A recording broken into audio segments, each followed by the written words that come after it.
ইন্নাল হামদুলিল্লাহ ওয়াসসালাতু ওয়াসসালামু আলা রাসূলিল্লাহ ওয়া আলা আলিহি ওয়া সাহবিহি ওয়া সাল্লামা তাসলিমান কাসীরা আম্মা বা'দ।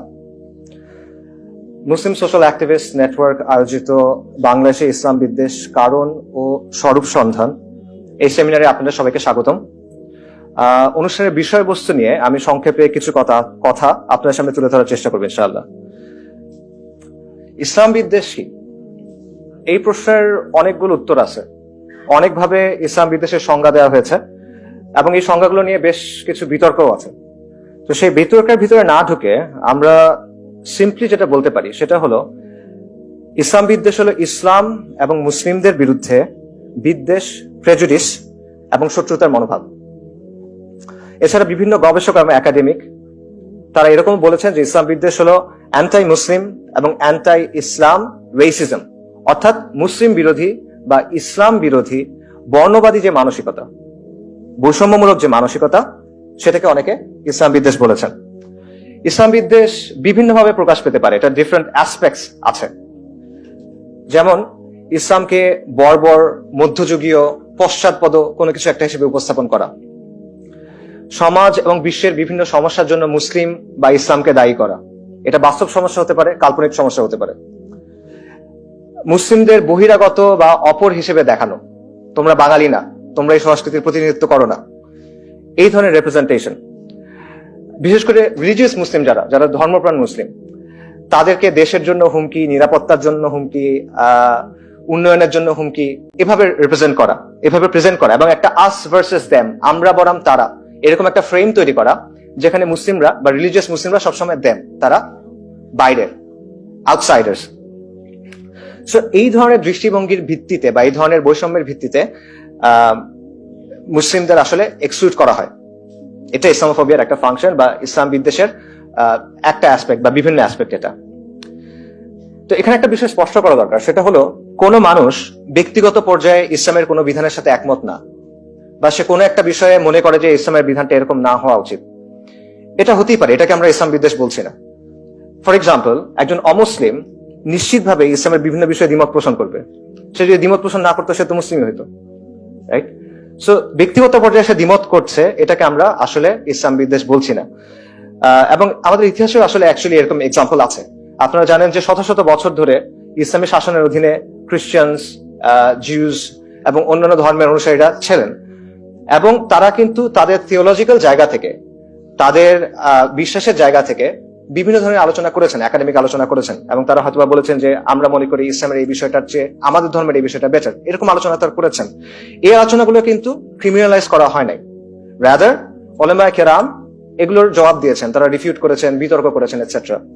কাজেই কেউ ইসলামের কোনো বিধানকে সঠিক মনে করেন না, নিজের ধর্মের অবস্থানকে উত্তম মনে করেন, এটা উনি বললেন, এই জিনিসটাকে আমরা ইসলাম বিদ্বেষ বলছি না।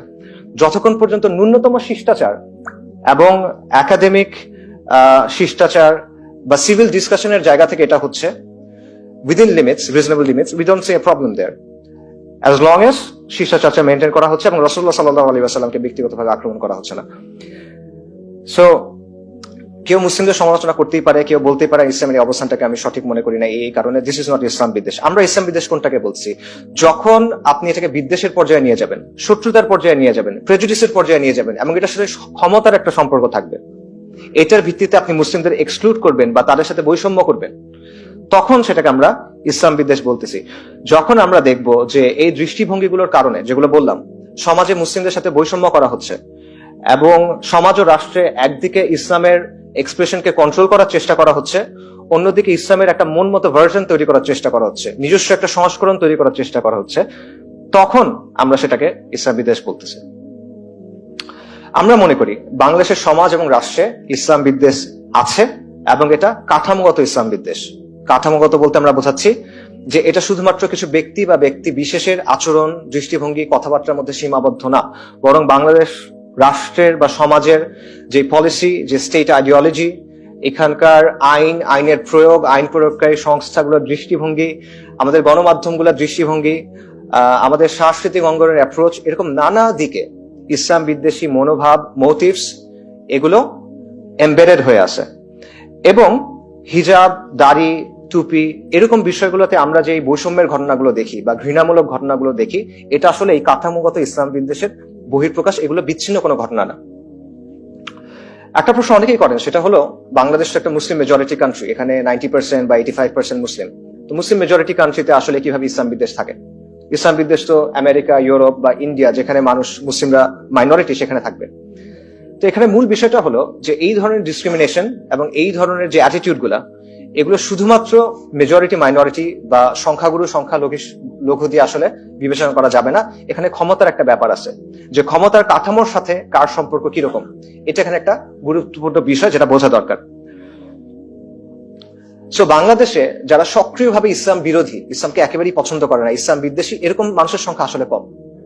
তারা সংখ্যালঘু ডেফিনেটলি, কিন্তু এরাই বাংলাদেশের মিডিয়া, কালচার, শিক্ষা এবং জাতীয় ন্যারেটিভ তৈরি করার ক্ষমতা রাখে।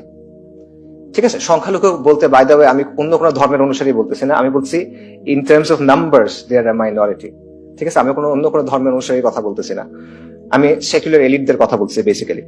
আচ্ছা, তো এই যে সেকুলার এলিট আছে, এদের অবস্থাটা অনেকটা ব্রিটিশ আমলে জমিদার ছিল না, তাদের মতো। জমিদারদের সংখ্যা কিন্তু কম, চাষাদের সংখ্যা অনেক বেশি, চাষা জোলা এদের সংখ্যা অনেক বেশি, কিন্তু আলটিমেটলি কন্ট্রোল করতো কারা? জমিদাররা। ব্যাপারটা অনেকটা ওইরকম। আমাদের এখানে সামাজিক সাংস্কৃতিক কিছু জমিদার আছে এবং তারা কোন নির্দিষ্ট রাজনৈতিক ঘরানার মধ্যে আসলে সীমাবদ্ধ না। বাংলাদেশের সামাজিক এবং রাজনীতির পুরো বয়ানটাই ইনফ্যাক্ট তারা নিয়ন্ত্রণ করে। অন্যদিকে সংখ্যাগুরু হওয়ার পরও মুসলিমদের চিন্তা চেতনা, বিশ্বাস, সংস্কৃতি, এগুলোর কোনো প্রতিফলন কিন্তু আপনি দেখবেন না, শিক্ষার মধ্যে আপনি দেখবেন না। আমাদের শিক্ষা পাঠ্যপুস্তক নিয়ে এখন অনেক আলোচনা হচ্ছে, এখানে কাদের চিন্তা চেতনার প্রতিফলন ঘটলো, কোন সংস্কৃতির প্রতিফলন ঘটলো? ডেফিনেটলি নট মুসলিমদের সংস্কৃতি বা তাদের বিশ্বাসের। তো এইগুলো সবখানেই হয়, শুধুমাত্র শিক্ষা না, এটা সংস্কৃতি, জনপরিসর, রাষ্ট্রের পলিসি, প্রতিষ্ঠানগুলো, নানা জায়গাতেই এটা হয়। এবং এই জায়গাগুলো মূলত নিয়ন্ত্রিত হয় সেকুলার প্রগতিশীল চিন্তার জায়গা থেকে। কাজেই আমাদের প্রস্তাবনা বা আমাদের বক্তব্য হলো, মুসলিম মেজরিটি কান্ট্রি হওয়া সত্ত্বেও বাংলাদেশে ইসলাম বিদ্বেষ আছে, এবং এটা কাঠামোগত ইসলাম বিদ্বেষ। এবং ইসলাম বিদ্বেষ আছে বলেই সাবেক প্রধানমন্ত্রী, গণহত্যাকারী শেখ হাসিনা, সে ওপেন সংবাদ সম্মেলনে বলতে পারে যে যারা বোরকা পরে সেই নারীরা হলো তাঁবুর মতো, তাঁবুর সাথে সে তুলনা করতে পারে। কাঠামোগত ইসলাম বিদ্বেষ আছে দেখেই জুলাই আন্দোলনের সময় মাদ্রাসার ছাত্ররা আন্দোলনে নামার সময় 10 বার চিন্তা করে, আমরাও চিন্তা করি 10 বার, কারণ আমি যদি এইভাবে নামি, গুলি কিছু বেশি চলবে, এবং আমরা যদি মারা যাই, কথা কিছুটা কম হবে। এবং ইসলাম বিদ্বেষ আছে বলেই দেশ বরেণ্য আলেমে দ্বীনদের যখন গ্রেফতার করা হয় মিথ্যা মামলা দিয়ে, তখন পত্রিকায় খবর আসে কথিত বক্তা। সারা দেশের কোটি কোটি মানুষ তাদের চেনে, সম্মান করে, পত্রিকায় তারা কথিত বক্তা, মিডিয়াতে তারা কথিত বক্তা। এবং সম্মানিত আলেমদের বিরুদ্ধে বানোয়াট অভিযোগ করা হয় এবং সেটার ভিত্তিতে মিডিয়া ট্রায়াল হয়ে যায়। এগুলো সবই ইসলাম বিদ্বেষের ম্যানিফেস্টেশন। ইসলাম বিদ্বেষ আছে দেখেই বাংলাদেশের শাপলা চত্বরের মতো ঘটনা ঘটে। রাসূলুল্লাহ সাল্লাল্লাহু আলাইহি ওয়াসাল্লামের অবমাননার প্রতিবাদে ধর্মপ্রাণ মুসলিমরা শান্তিপূর্ণভাবে ঢাকায় আসে। মিডিয়া সেটা কিভাবে প্রেজেন্ট করে? এরা মনে হয় কোন আগ্রাসী বাহিনী, মিডিয়া এভাবে তাকে প্রেজেন্ট করে। শহুরে শিক্ষিত মধ্যবিত্তের সামনে তাদেরকে একটা ইনভেডিং ফোর্স হিসেবে প্রেজেন্ট করা হয়। 5ই মে যাদের উপর গুলি চলে, পরের দিন পেপারে তাদেরকে দোষারোপ করা হয়। শাপলা চত্বরে গণহত্যা নিয়ে কথা হয় না, পত্রিকায় খবর ছাপা হয় হেফাজতের তাণ্ডব নিয়ে। রাত্রেবেলা 1,55,000 রাউন্ড গুলি এবং টিয়ার শেল ইউজ হয়, সেটা নিয়ে খবর হয় না। মৃতদেহ এবং আহতদের নিয়ে খবর হয় না, খবর হয় কি নিয়ে? গাছ কাটা হয়েছিল ওই দিন, এটা নিয়ে। সো বাংলাদেশের সমাজ ও রাষ্ট্রের ইসলাম বিদ্বেষের এমন অনেক উদাহরণ আছে, আমাদের সামনেই আছে। এবং যদি এমন চলতে থাকে, তাহলে কাগজে কলমে দেশের 99% মানুষ মুসলিম হয়ে যেতে পারে, ইট ডাজন্ট ম্যাটার, কিছু যায় আসবে না। বরং দিন দিন সমাজে ইসলামের জায়গা আরো সংকুচিত হবে, বাড়বে ইসলাম বিদ্বেষ। এবং বাংলার মুসলিমদের দিন এবং আত্মপরিচয় যদি টিকিয়ে রাখতে হয়, তাহলে ইসলাম বিদ্বেষের মোকাবেলা করতে হবে। এবং যে কোনো সমস্যার সমাধানের প্রথম ধাপ হলো সমাধানটা স্বীকার করা, সমস্যাটাকে অ্যাকনলেজ করা, সচেতন হওয়া এবং সচেতন করা। কিন্তু আমাদের সমাজে, পাবলিক স্ফিয়ারে, জনপরিসরে এই আলোচনাগুলো অনুপস্থিত। এবং এই শূন্যস্থান পূরণে প্রয়োজন মুসলিমদের নিজস্ব উদ্যোগ এবং মুসলিমদের স্বতন্ত্র ডিসকোর্স তৈরি করা। এবং এ কারণেই মুসলিম সোশ্যাল অ্যাক্টিভিস্ট নেটওয়ার্কের পক্ষ থেকে এই সেমিনারের আয়োজন করা হয়েছে। এই সেমিনারের শিরোনামে আমরা বাংলাদেশে ইসলাম বিদ্বেষের কারণ ও স্বরূপ সন্ধান লিখেছি। আমরা প্রতিকার শব্দটা লিখিনি, এটা ইচ্ছা করে। কারণ হলো প্রতিকারের আলোচনা অনেক লম্বা, দশকের পর দশক ধরে যে জিনিসটা গড়ে উঠেছে, দশকের পর দশক ধরে যে জিনিসটা একটা দেশের, একটা রাষ্ট্রের, সমাজের কাঠামোর মধ্যে গেঁথে গেছে, সেটা আপনি একদিন ব্যাপী সেমিনারে আলোচনা করে সমাধান করে ফেলতে পারবেন না। বরং প্রতিকারের আগে আমাদের এই সমস্যার অস্তিত্ব স্বীকার করতে হবে এবং সমাজকে সচেতন করতে হবে। যে সমাজের ইসলাম বিদ্বেষের অস্তিত্ব স্বীকার করা হয় না, সেখানে প্রতিকারের আলোচনায় ঝুঁকে লাভ নাই। আগে আপনার এটা স্বীকার করাতে হবে মানুষকে, তারপর সামষ্টিকভাবে এই সমস্যার প্রতিকারের জন্য আপনার অ্যাপ্রোচ নিতে হবে, and it has to be multidimensional. আর এটা অনেক দীর্ঘ একটা প্রক্রিয়া এবং এটা একটা কঠিন প্রক্রিয়া। এর প্রথম ধাপ হিসেবে আমরা এমএসএন এর পক্ষ থেকে এই আয়োজন করেছি। আমরা আশা করি ভবিষ্যতে আমরা এবং সমাজের সচেতন নাগরিক যারা আছেন, আলেম ওলামা যারা আছেন, সবাই মিলে এই বিষয়টা নিয়ে ইনশাআল্লাহ আরো কাজ করবেন এবং আল্লাহ আমাদের এই উদ্যোগ কবুল করুন, আমাদের নিয়তগুলো বিশুদ্ধ করে দিন এবং আমাদের সবর এবং ইস্তিকামাত দান করুন। অনুষ্ঠানের ব্যাপারে সংক্ষেপে কয়েকটা কথা বলি। অনুষ্ঠানে দুটো সেশন হবে, একটা সেশন 1টার সময় শেষ, সালাত এবং লাঞ্চের ব্রেক। পরের সেশন 2টা থেকে শুরু হবে ইনশাআল্লাহ। এবং এই 2 সেশন জুড়ে বক্তারা বাংলাদেশের ইসলাম বিদ্বেষের বিভিন্ন দিক দিয়ে ইনশাআল্লাহ আলোচনা করবেন এবং আশা করি এই আলোচনাগুলো আপনাদের জন্য উপকারী হবে। শেষ করার আগে আমাদের সম্মানিত গেস্ট যারা আসছেন, মিডিয়া থেকে যারা আসছেন, তাদের সবাইকে শুকরিয়া জানাচ্ছি ব্যস্ত শিডিউলের মধ্যে আজকে এখানে উপস্থিত হওয়ার জন্য।